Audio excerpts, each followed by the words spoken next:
And now let's move forward to speaker's presentation. So as you may heard, nowadays consumer privacy is in a digital domain is becoming more and more highlighted. On one hand, we have business owners who are brainstorming how to better market their projects and to be specific applications, right? On the other hand, they say in 2022, there is no privacy if you registered somewhere in social media or using mobile app. So are users protected or is just a buzz? And how, if yes, how can we do it?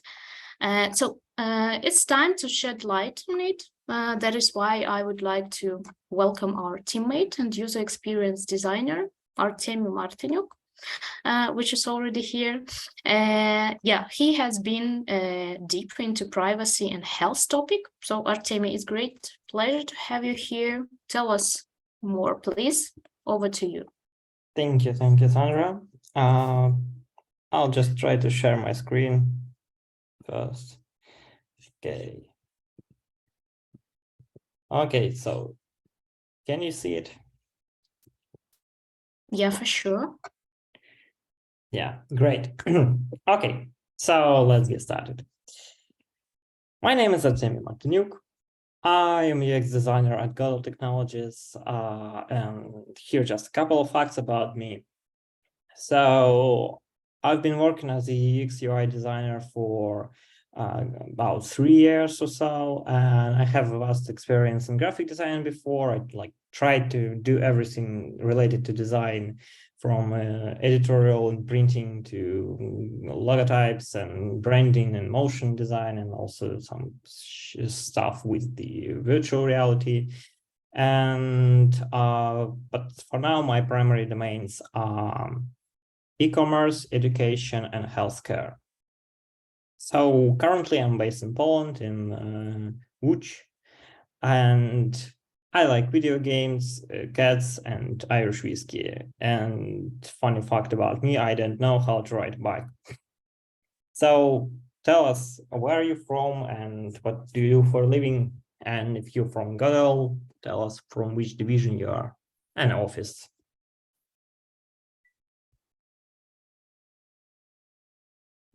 Sandra, may you please read the chat if there's something? Yeah, I'm here waiting for the comments.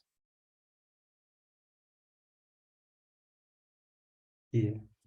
Yeah, Georgia, JS Division Wrocław. Any other location with us? .NET from Łódź, BA ADC from Wrocław, Bulgaria, Bialystok. Wow, Marketing Manchester. Hello. Oh yeah. Warsaw. Great. Design from Krakow, and from Warsaw as well. QMD Poland, just Poland, to stay in a good privacy domain. DevOps from Minsk, also here. UX UI Sofia, JS Warsaw. A lot of locations and divisions as well. Great. Okay, so nice to meet you all here today. So let's get started. On today's agenda, we have a couple of things to discuss. So we'll begin with what kinds of healthcare apps are there and why the privacy matters.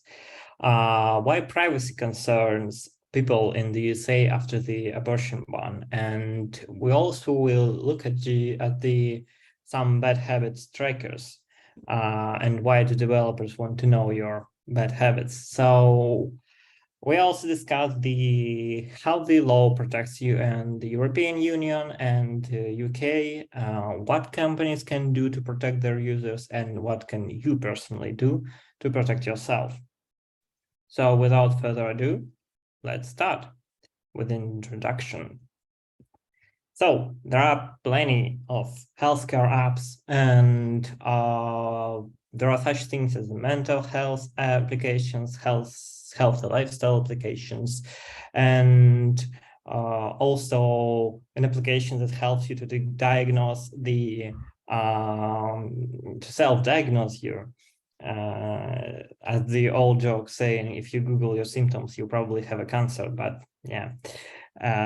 So we will look at some of these apps. And before we go further, I would like to hear, or maybe you know some kind of healthcare apps, maybe you use them, maybe you just heard of something. Please write in the chat. Yeah, and we have someone who uses Headspace, knows Headspace, Strava, Flow, Eve, Apple Fitness Plus. A variety, looks like. Apple Health as well. Clue. Anyone?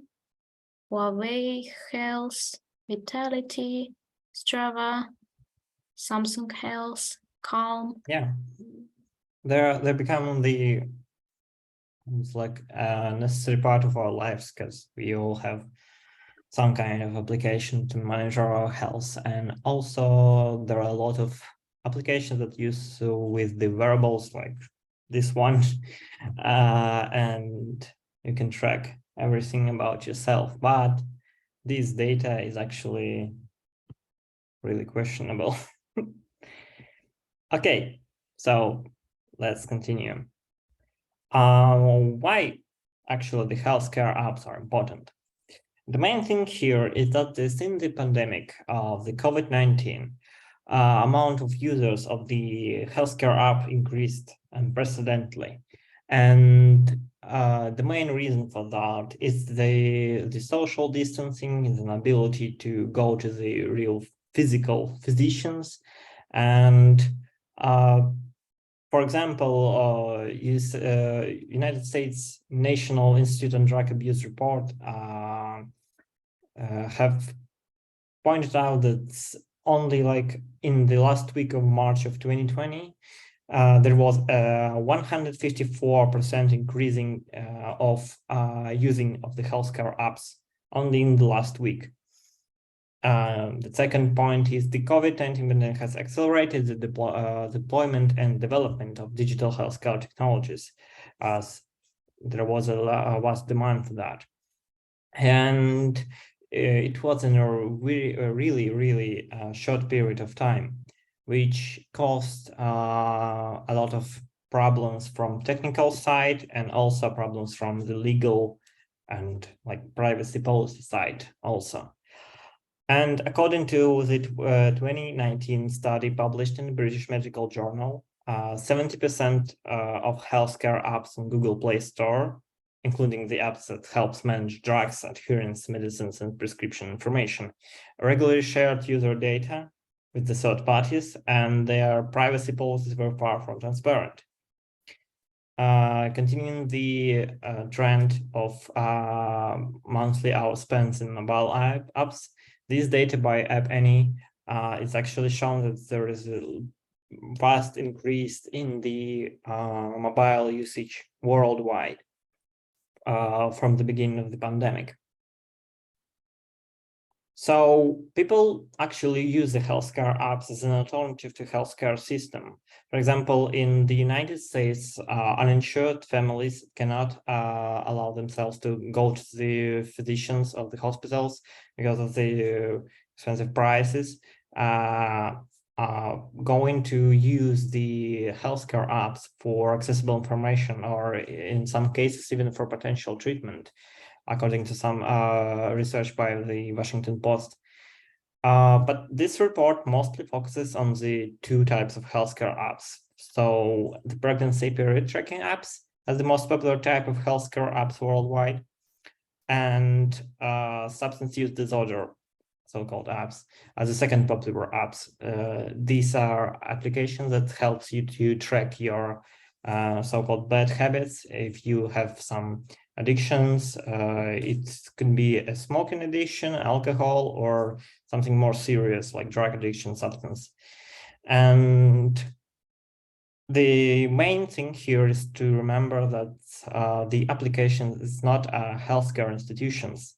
So there is no medical confidentiality, or only the privacy policy. And we all know that rarely anybody actually read this document.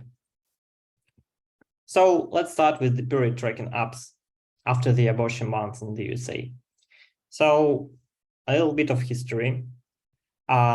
This summer, the Supreme Court of the USA has overturned the so-called Roe versus Wade decision, which was the decision that was made by the Supreme Court in 1973. That's a rule that the Constitution of the United States confers the right to have an abortion. So that's why the states are now legally have a possibility to make an abortion illegal, and that caused a major panic of inside of, like, within the users of the period tracking apps, and they started to delete them because of the fear that they're being tracked by the government, and their data that they are sending with these apps to the providers of the service can be used against them. And there was a number of research conducted, and they concerning regarding this data privacy. So, for example, the problem is that the third part of women and USA uses these apps. And the two most important, most popular period trackers in the USA have more than 55 million users combined. And that was a lot of users.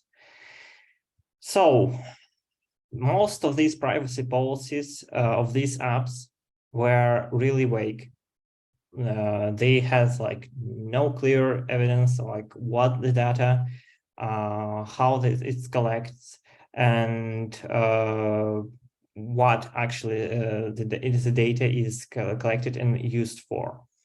So, for example, some of the applications collects device data, usage data, to addition to the IP addresses, and as they say, it's used for improving the application, but or the services, or like preventing the abuse of these systems.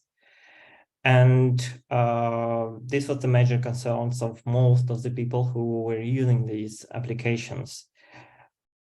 So, for example,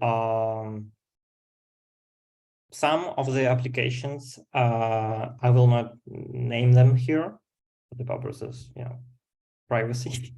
Some of the applications were under fire for sharing its users' data before this decision of the Supreme Court. And many companies claim on their website that they only use this data for, as I said, research activities, and they use the identified and aggregated data, which cannot be associated with the specific users. But later, the Wall Street Journal released the investigation piece that found that certain apps, for example, informed the Facebook about the users that were on their period, or if they intended to get pregnant, for the advertisement purposes.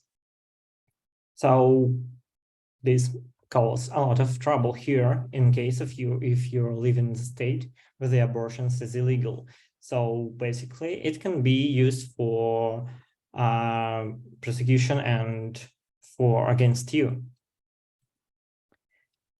And of course, the response from the app developers were quick, and some applications implemented an anonymous mode in which data is stored locally.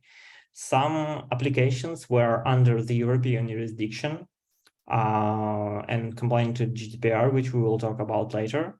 So they would not disclose any private information on this matter to any other government. Although it was mentioning that European businesses tend to comply to the request from the USA government. And there is also a mutual assistance treaties that's come into power only to prosecute serious crime. And for now, it does not apply to the abortion prosecution. So let's go to the bad habits trackers. So the story here is pretty short. The ExpressVPN published a report. This is the VPN service. And they published a report about the opioid addiction apps. They reviewed 10 of most popular addiction apps, and their findings were really concerning.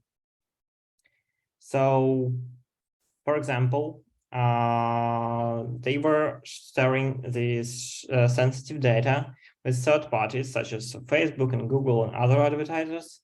And for this kind of applications, it's more than unethical, because the people trust them with more sensitive information about their addictions. And in some cases, it could be the addictions that are criminalized or stigmatized.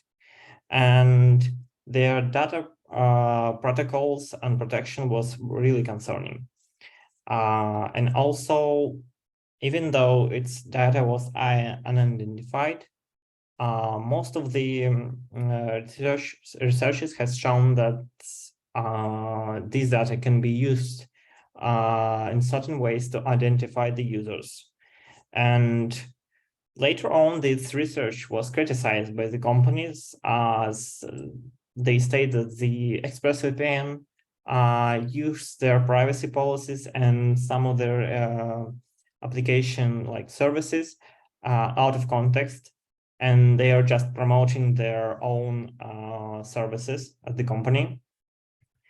But still, that was major concern in some recent, like it's some big non-governmental organizations that are fighting for the data privacy. So some of these things actually apply for any other bad habit tracker, whether you're trying to quit smoking or you haven't a kind of alcoholic problem. So that's also a thing to consider here. And let us talk about the European and UK regulations now. So we have this magic 4 letters here. And what is GDPR? So this is a general data protection regulation, which is one of the toughest security law in the world. So basically, it's was implemented by the European Union and was still under after the Brexit. It's still used in the United Kingdom. So this regulation was put into effort on May 25 of 2018, and it protects the data of individuals inside the European Union and UK. So any company that's processing data of European and UK residents has to comply with this regulation, or otherwise they will have harsh fines against them.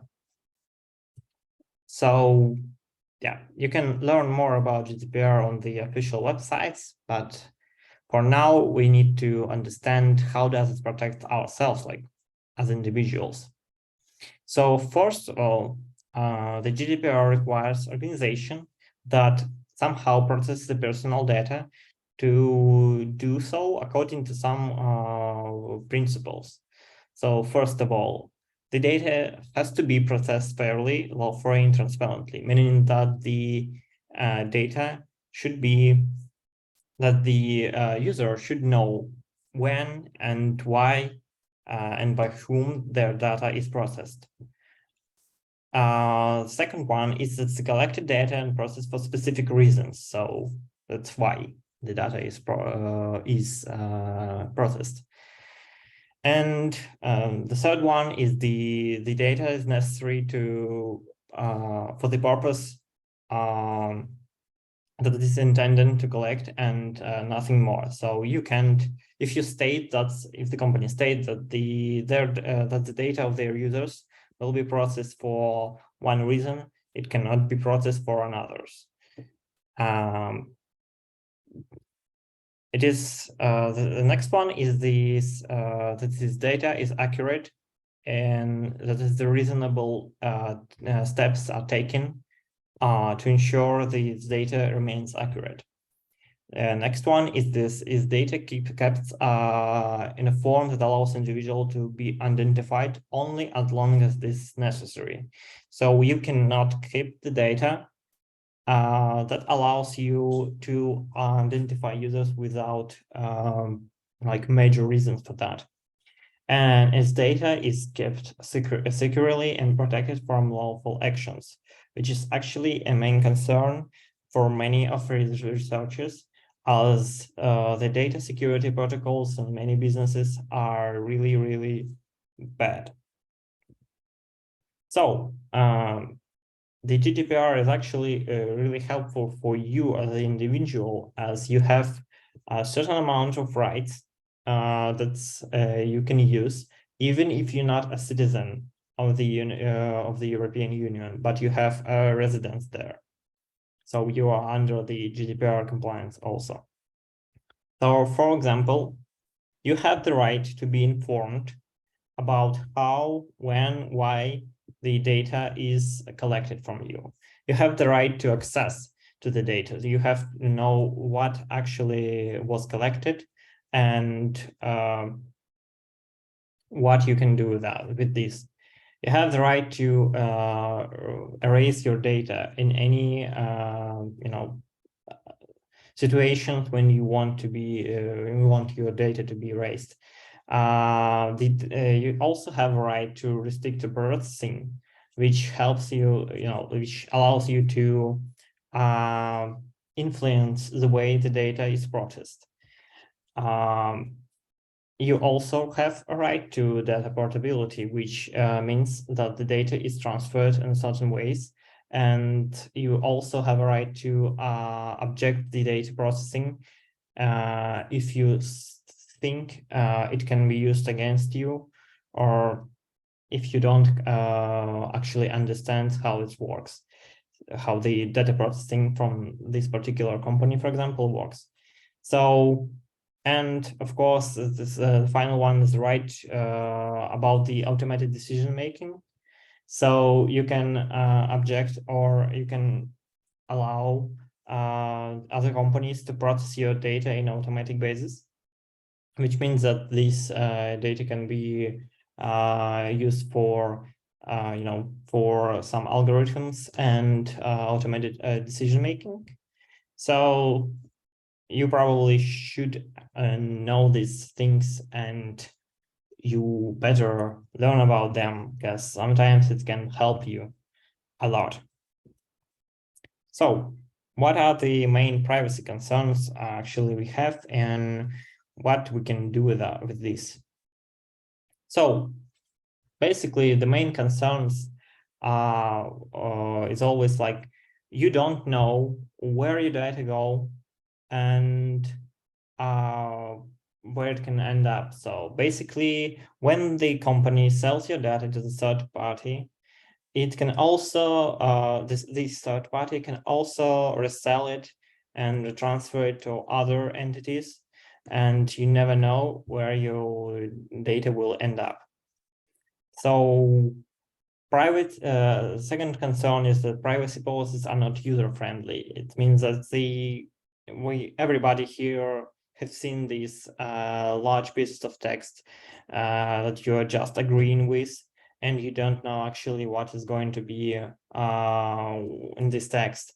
So companies need to be more user-friendly in that case. Next one is the data is not protected enough, and this is also a major concern, because the data can be an object to the fraud. To the hackers can get access to your data, and you actually can make a lot of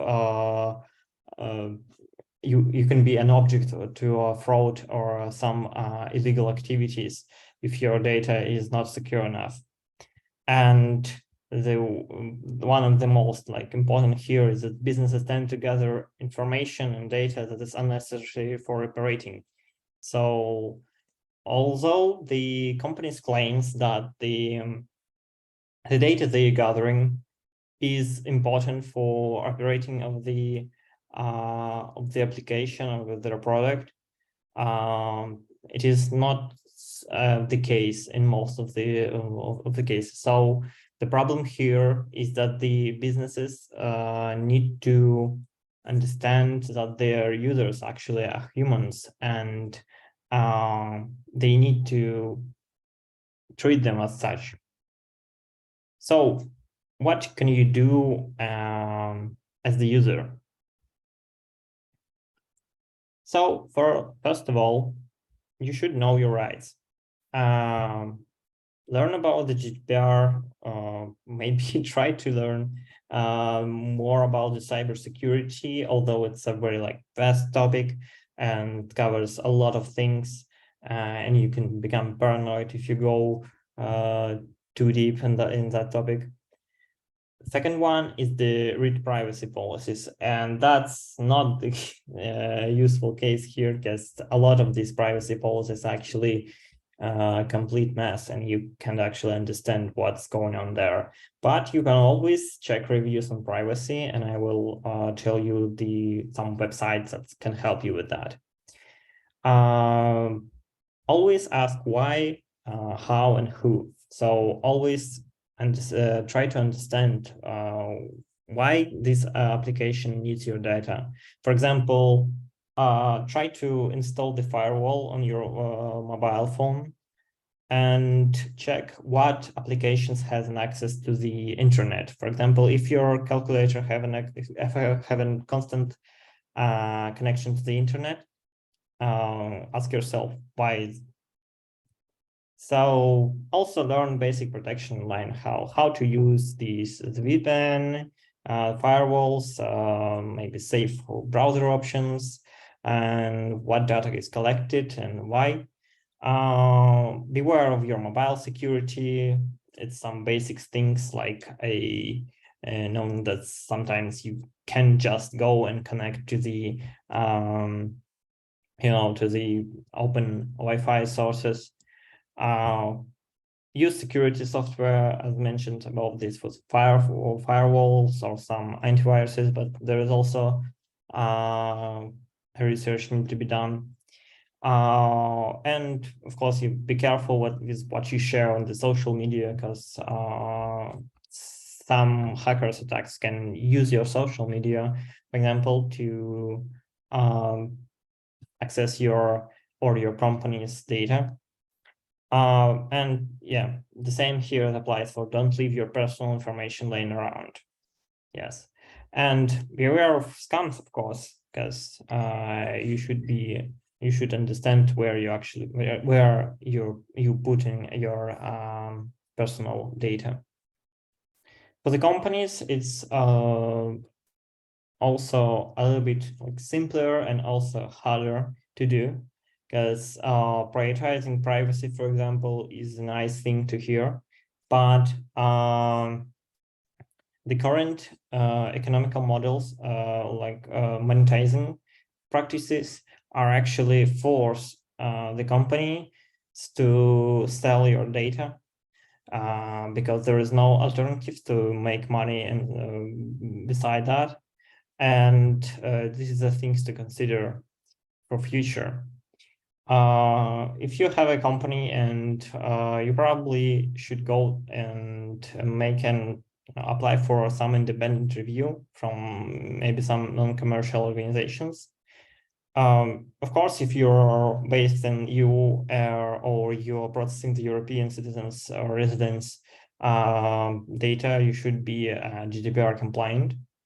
Always remember to treat your users as humans, and make sure you have a good and cybersecurity policy. Collect only the necessary data, establish the security infrastructure, and proactively communicate with your customers.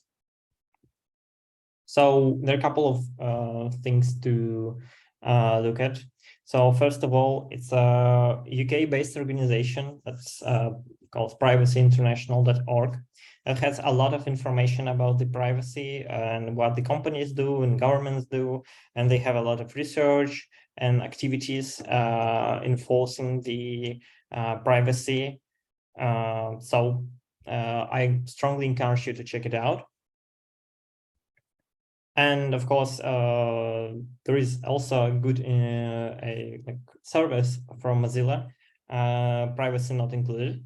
So it allows you to check your applications, or sometimes even the wearables or gadgets, like for home, if they are private or not. So I'm also strongly encourage you to do that. You will learn a lot about your things you're using in your everyday life.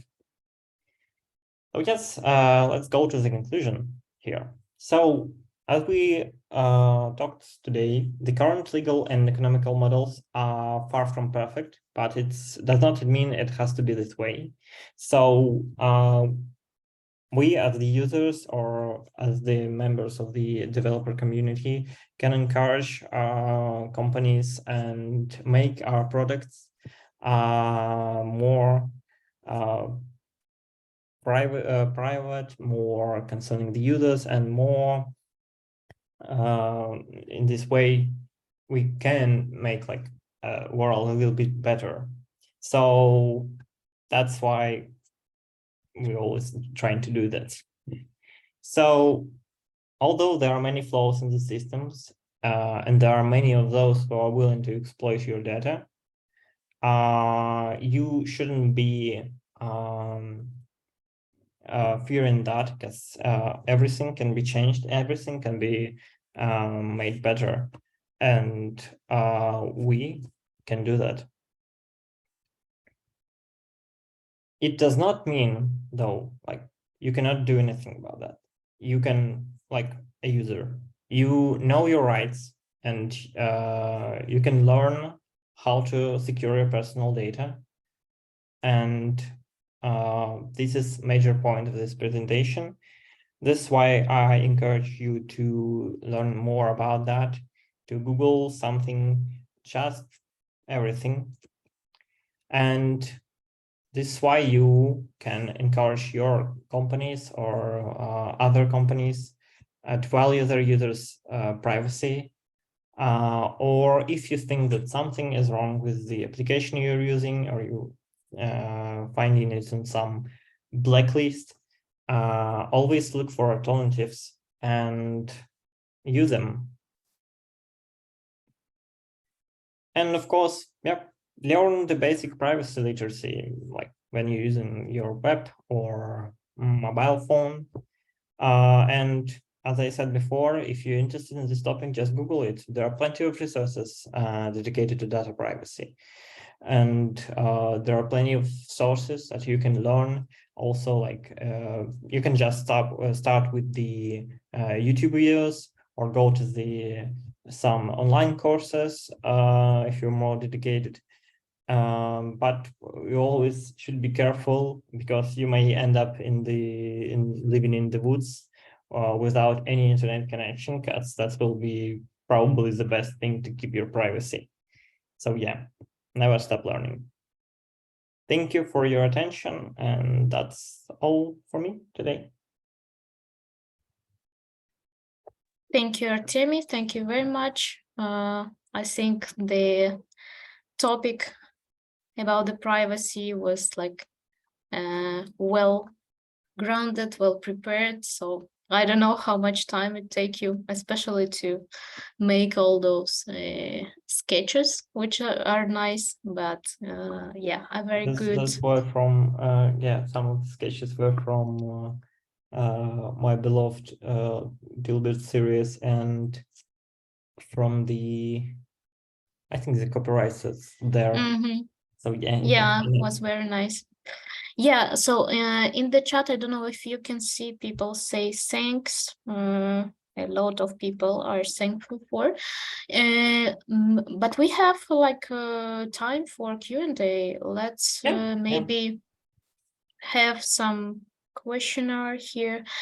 Someone, Dmitry Stoyanov, is asking if we can send the presentations. Of course, we'll have the record and the slides, especially the slides where we have the to-do list of what to do with our privacy, which was very useful. No problems. Yeah, waiting for your questions. I don't know. I also have the question while our guests are thinking. So that's kind of the easiest one, Artsemi, for you. Maybe if you can think of the future of privacy in apps, how would you describe it? Like just potentially, we're not asking for 100% of the, your opinion. I'm kind of like a cyberpunk fan, so the future is a little bit dark from this perspective, but the main purpose of this presentation was like to encourage you to take an action here, because if we will not do anything about that, it will be dark, and if we will allow everybody to exploit our data and privacy, and we'll share our data everywhere, that may lead to some bad consequences. But for now, I think there are plenty of people who are trying to do their best to encourage everybody and the businesses to be more humane for such reasons. So I think we still uncertain on the way we're going to, but we definitely can make a change here. All right, we'll take that as an answer. So the glass is half empty, right? Yeah, well, it's it's still just half of a glass, though. Okay, let's hope for the best. Yeah, someone who has a nickname, probably Signer Milwaukee, sends a very nice message about your speaking. Yeah, so thanks to you for your nice presentation. So any other questions do we have?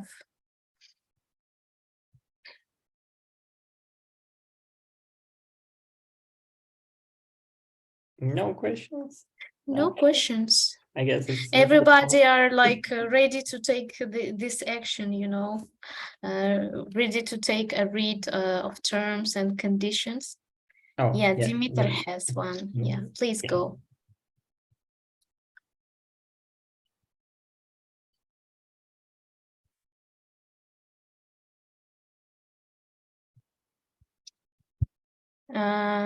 Yeah, so which applications is best for Android for health check? I think you can check the if you mean like from the privacy perspective, or like the service, because that might be privacy. Okay, so you may check the applications that, for example, you're using right now, or you're thinking you're using, with some independent reviews. For example, as I mentioned in the presentation, the Mozilla have a really good checker for privacy stuff.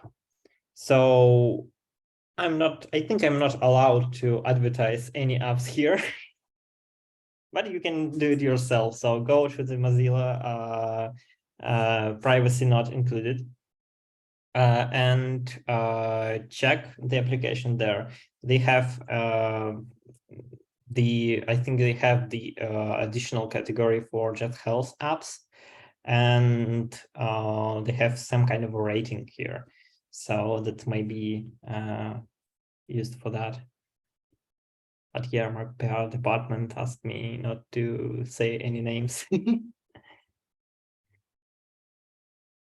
Okay, thank you for the recommendation, Artemi. Any other questions, guys?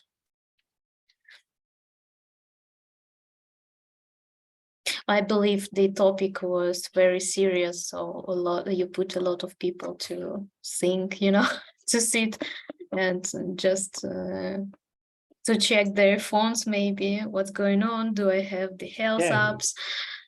Yeah. Actually, I think with the firewalls apps is actually pretty funny here, because you can actually like install some of them from App Store or Play Market and just find out that some of the applications that you don't use like at all are for some reason sending the data every minute, and you're like, what? Exactly. So yeah, I just encourage you to to try it yourself. Yeah, that's a good experience. That's right. Okay. So I suggest that's it for the moment. Oh no, not at the moment. So one more. Yeah, good question. Yeah, how can designers protect the user's privacy, improve product?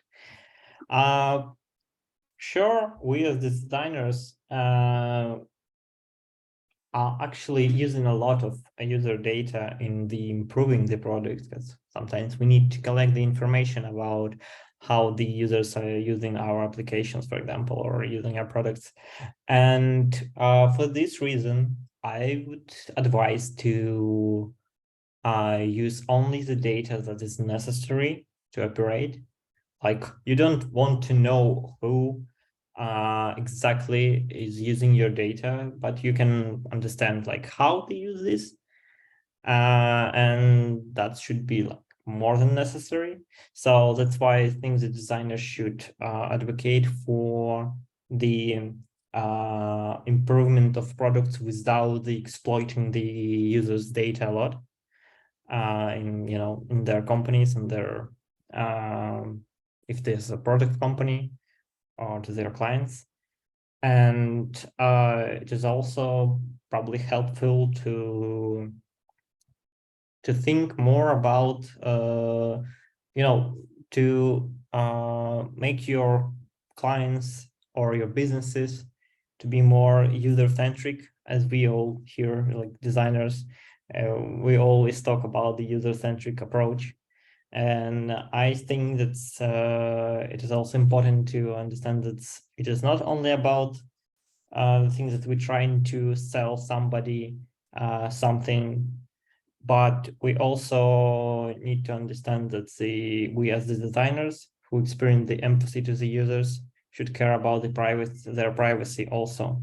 So I would think that the most important thing here is to be on guard of the privacy. Yeah, very nice one. If you could also agree with that